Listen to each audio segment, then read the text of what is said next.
العلم هو النور الهادي والمفتاح لكل الخير من يريد الله به خيرا.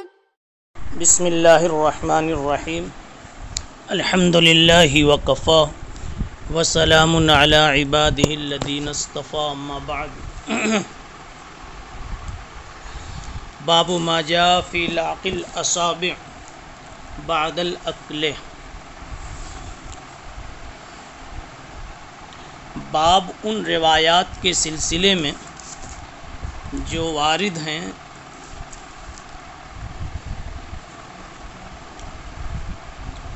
کھانے کے بعد انگلیوں کے چاٹنے کے متعلق.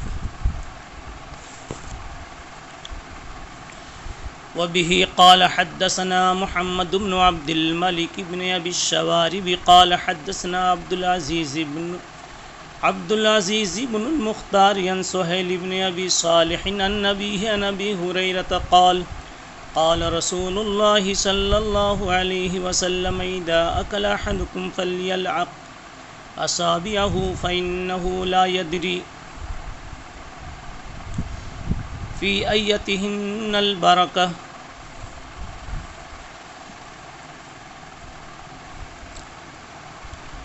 باب ما جاء فی لعق الاصابع.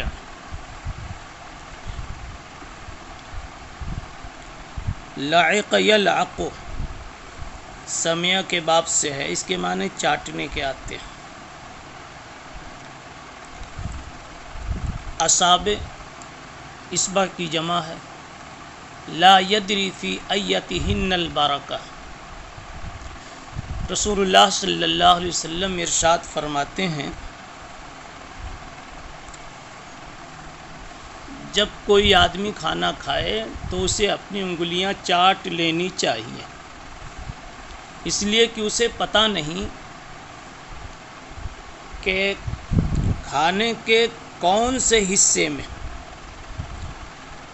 برکت چھپی ہوئی ہے. اس باب سے مقصد کھانے کا ایک خاص ادب بیان کرنا ہے.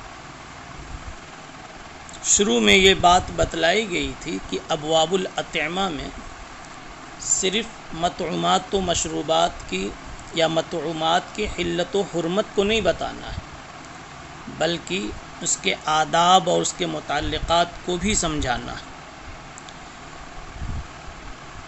آداب کی قبیل سے یہ پہلا باب امام ترمذی رحمۃ اللہ علیہ نے پیش فرمایا ہے کہ جب آدمی کھانا کھا لے تو اپنی انگلیوں کو چاٹ لے، اس لیے کہ انگلیوں میں جو کھانا کا حصہ لگا ہوا ہے شاید اسی میں پورے کھانے کی برکت چھپی ہوئی ہو. جیسے ہیرا کہیں چھپا ہوتا ہے، عموماً اہم چیزیں ڈھیر کے بیچ میں کہیں چھپی ہوتی ہیں، اس لیے اس کی قدر کرنی چاہیے. اور برکت ایک عجیب چیز ہے، تھوڑی سی ہو کر کے بہت کام کر ڈالتی ہے، ورنہ برکت نہ ہو تو ڈھیر سارا مادہ ہوتا ہے اور رزلٹ کچھ نہیں آتا. انگلیوں کو چاٹنے کی شرعی حیثیت کیا ہے، فقہی حیثیت؟ ظاہریہ تو کہتے ہیں کہ انگلیوں کا چاٹنا واجب ہے، اور ان حضرات نے استدلال میں 2-3 باتیں پیش کی ہیں. نمبر 1 یہ روایت باب فَلْيَلْعَقْ أَصَابِعَهُ کہتے ہیں امر کا صیغہ ہے، وجوب کو بتاتا ہے.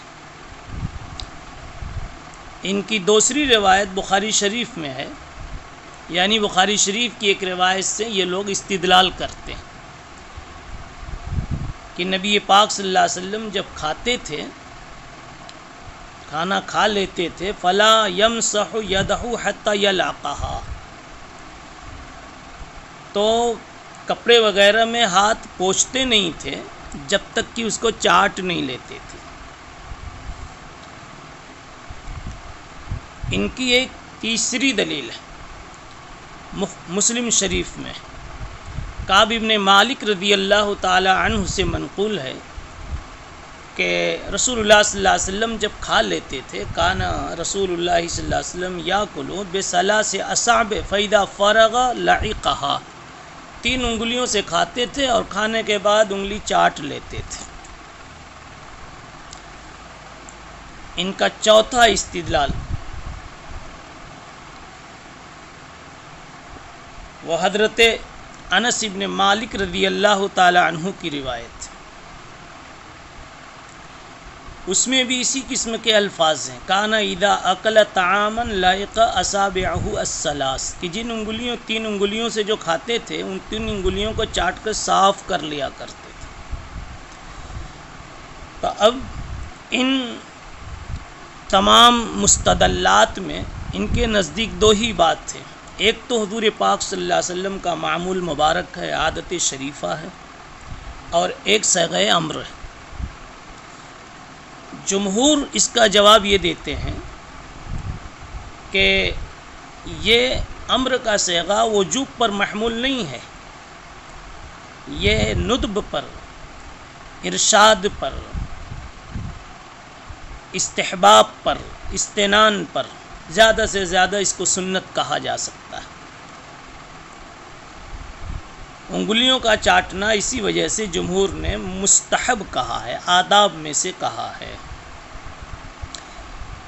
یہ حضور پاک صلی اللہ علیہ وسلم کی عادت شریفہ تھی۔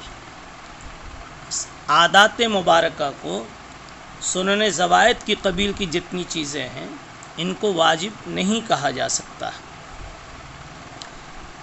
علامہ خطابی رحمۃ اللہ علیہ نے ایک بات اس موقع پر کہی، فرماتے ہیں کہ بعض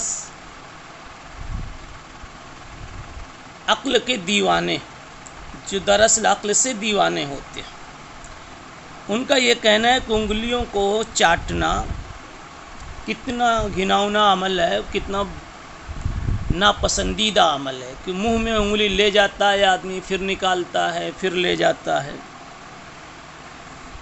اس سے گھن آتی ہے۔ ایسوں کو یہ سمجھانا چاہیے کہ تم جب چمچے سے کھاتے ہو تو چمچ بھی تو منہ میں لے جاتے ہو، پھر پلیٹ میں لے آتے ہو، پھر منہ میں لے جاتے ہو، تو وہی چیز بالکل وہی عمل ہے، بس یہ ہے کہ انگلی کا اور چمچ کا فرق ہے۔ اور چمچ تو ایک باہر کی چیز ہے اور آپ کی انگلی تو آپ کا ایک جزو ہے۔ تو یہ دراصل عقل کا فساد ہے، ورنہ انگلیوں کے چاٹنے میں طبعاً کوئی گھن نہیں ہے، اور اگر گھن آپ کو اس میں محسوس ہوتی ہے تو آپ کو پھر چمچ کے استعمال میں بھی گھن محسوس کرنا چاہیے، اور آپ اس کے قائل نہیں، پھر اس کی کیوں قائل ہیں؟ بات یہ ہے کہ شیطان ہمیشہ سنت چھڑانے کے لیے مزاج بنا دیتا ہے۔ اب انگلیوں کو چاٹنے کو گھناؤنی چیز بتا کر کے اس کے نہ چاٹنے کی طرف شیطان راغب کر رہا ہے اور اس کی تعلیم دے رہا ہے، اور عقل کے دیوانوں کو یہی سب باتیں پسند آ جاتی ہیں۔ حدیث کی روشنی میں اب تھوڑا سا آپ غور کر لیں کہ انگلیوں کے چاٹنے کا جو حکم ہے اس کی کیا حکمتیں ہو سکتی ہیں۔ شارحین نے اس کی کئی حکمتیں بتائی ہیں۔ پہلی حکمت تو وہی ہے جو روایت میں اس جگہ پیش کی گئی، فَإِنَّهُ لَا يَدْرِي فِي أَيَّتِهِنَّ الْبَرَكَةُ، اس لیے کہ پتہ نہیں کہ برکت کھانے کے کون سے حصے میں چھپی ہوئی ہے۔ تو نہ چاٹنے میں ممکن ہے پورا کھانا تو پیٹ میں جائے اور برکت جو ہے وہ باہر چلی جاوے۔ دوسری حکمت قاضی عیاض رحمۃ اللہ علیہ نے بتلائی کہ انگلی میں جو تھوڑا سا کھانا لگا رہتا ہے، اگر اس کو چاٹنے کا حکم نہ دیا جائے تو اس کھانے کی اہانت لازم آتی ہے۔ تیسری حکمت یہ ہے کہ اگر اسے نہ چاٹا جاوے تو پھر جس کپڑے کو وہ چھوئے گا یا کپڑے کو صاف کرے گا تو وہ کپڑا کھانے کے ساتھ ملوث ہوگا، اور چاٹ لینے کے بعد تلوث اس قدر نہیں ہوگا۔ اور اگر ایسے ہی دھو لیتا ہے وہ تو پھر پانی کے ساتھ نالی وغیرہ میں اتنا حصہ جائے گا۔ چوتھی بات جو حکمت کی قبیل سے ہے کہ نعمتوں کی جب ناقدری ہوتی ہے تو شیطان خوش ہوتا ہے اور کھیل کرتا ہے۔ اب جب انگلی میں کھانا لگا ہوا ہے اور اس کے ساتھ انگلی کے ساتھ وہ کپڑے میں لگ جائے یا زمین پر گر جائے، پانی سے بہہ جائے، تو شیطان ایسے کھانوں کے ساتھ کھیل کرتا ہے۔ اس لیے چاہیے کہ اسے چاٹ لیا جائے اور شیطان کی خوشی پھیکی کر دی جاوے۔ تذلیلا للشیطان و تبکیتا للشیطان، یہ عمل کرنا چاہیے۔ ایک مسئلہ یہاں سمجھنے کا ہے، انگلیاں چاٹنی ہے تو ترتیب اس میں کیا ہونی چاہیے؟ پہلی بات تو یہ سمجھے 3 انگلی سے کھانا سنت ہے۔ رسول اللہ صلی اللہ علیہ وسلم کی عادت مبارکہ یہی تھی۔ کبھی بربنائے ضرورت آپ نے 5 انگلیاں استعمال کی ہیں، جیسا کہ امام نووی رحمۃ اللہ علیہ نے بتلایا، لیکن اکثر آپ کا معمول یہی تھا کہ انگوٹھا اور سبابہ اور وسطی، یہ 3 انگلی سے آپ لقمہ بناتے تھے اور کھانا تناول فرماتے تھے۔ طبرانی نے کعب ابن عجرہ رضی اللہ تعالی عنہ سے ایک روایت نقل کی ہے کہ رسول اللہ صلی اللہ علیہ وسلم کو میں نے کھاتے ہوئے دیکھا۔ کیا دیکھا؟ یأکل بأصابعہ الثلاث بالابہام واللتی تلیہا والوسطی، یہ 3 انگلیوں سے کھاتے ہوئے دیکھا۔ اور پھر میں نے آپ کو ان انگلیوں کو چاٹتے ہوئے بھی دیکھا، تو اس میں فرمایا کہ الوسطی ثم اللتی تلیہا ثم الابہام، پہلے وسطی کو یعنی سبابہ کو، وسطی کو یعنی جو بڑی انگلی، اس کے بعد اس سے متصل والی یعنی سبابہ کو، اور اس کے بعد انگوٹھے کو۔ سبابہ کو مصبحہ بھی کہتے ہیں۔ تو یہ چاٹنے کی ترتیب یہ ہے، جو سب سے لمبی ہے پہلے اس کو چاٹیں، پھر اس کے بازو والی اور پھر انگوٹھے کو۔ بعض لوگوں نے کچھ اور بھی قول کیا۔ اس طرح چاٹنے سے کھانا مکمل طور پر بے ادبی سے، ناقدری سے محفوظ رہے گا۔ امام ترمذی رحمۃ اللہ علیہ فرماتے ہیں وفی الباب عن جابر وکعب بن مالک وانس، اس باب میں حضرت جابر سے اور کعب بن مالک سے اور انس رضی اللہ تعالی عنہم سے بھی روایتیں ہیں۔ یہ حدیث حسن ہے، غریب ہے، لا نعرف الا من هذا الوجه من حدیث سہیل، اس حدیث کو ہم صرف سہیل کی سند سے جانتے ہیں۔ سہیل ابن ابی صالح جو سند میں آئے ہیں انہی کی سند سے جانتے ہیں، کوئی اور سند ہمیں اس کی معلوم نہیں ہے۔ یہ سہیل کے والد، سہیل نے یہ روایت لی تھی اپنے والد سے۔ امام ترمذی نے بتایا کہ سہیل اپنے والد سے لے رہے ہیں، یہی ایک سند ہم کو معلوم ہے، اس کے علاوہ کوئی اور سند معلوم نہیں، اس لیے روایت غریب ہے۔ سہیل کے والد جو ابو صالح، ان کا نام ذکوان ہے۔ یہ صحابہ کرام میں حضرت ابو سعید خدری سے، ابو دردہ، حضرت عائشہ، حضرت ابو ہریرہ اور بعض دوسرے صحابہ سے یہ روایت لیتے ہیں۔ ان کے متعلق علماء جرح و تعدیل نے توثیق کے بہت اچھے اور بھاری بھرکم الفاظ استعمال کیے ہیں۔ امام احمد ابن حنبل نے ان کے بارے میں فرمایا ہے ثقۃ من اجل الناس واوثقہم، من اجل الناس واوثقہم، کہا یہ ثقہ ہیں اور لوگوں میں سب سے زیادہ باعزت باعظمت ہیں، اس اپنے فن کے اعتبار سے، اور زیادہ قابل اعتماد ہیں۔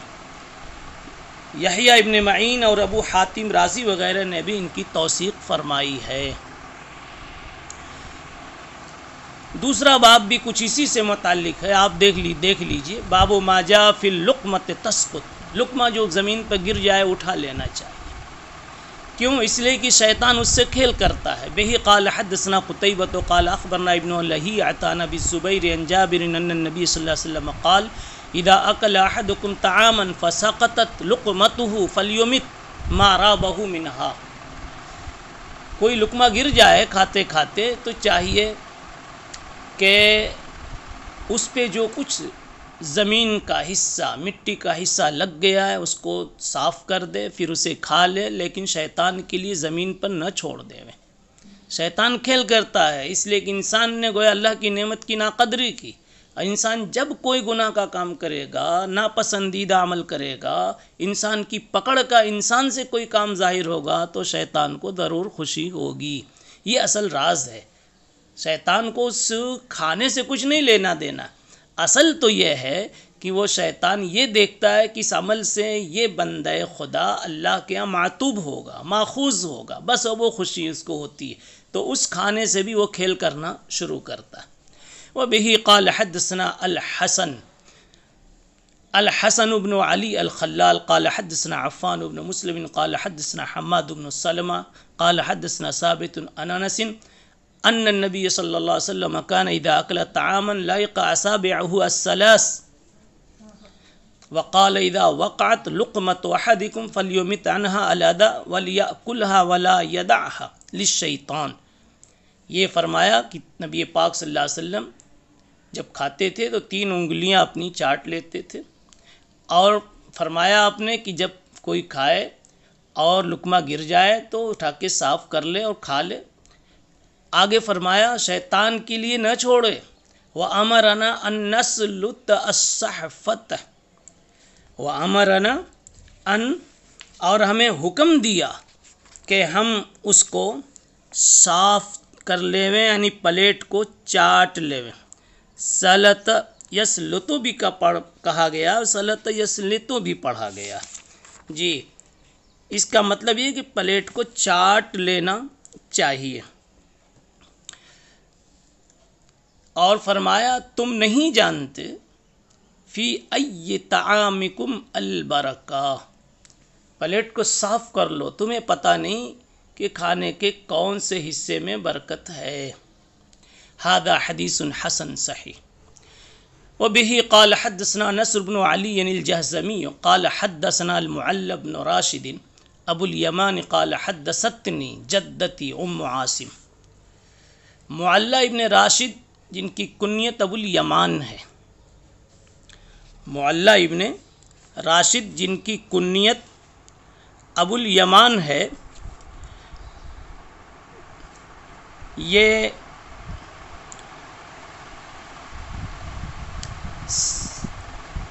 طبقہ ثامنہ میں شمار کیے جاتے ہیں۔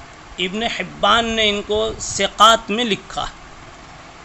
یہ اپنی دادی ام عاصم سے روایت کرتے ہیں، اور ام عاصم یعنی معلی ابن راشد کی دادی یہ بھی مقبولہ راویہ ہیں۔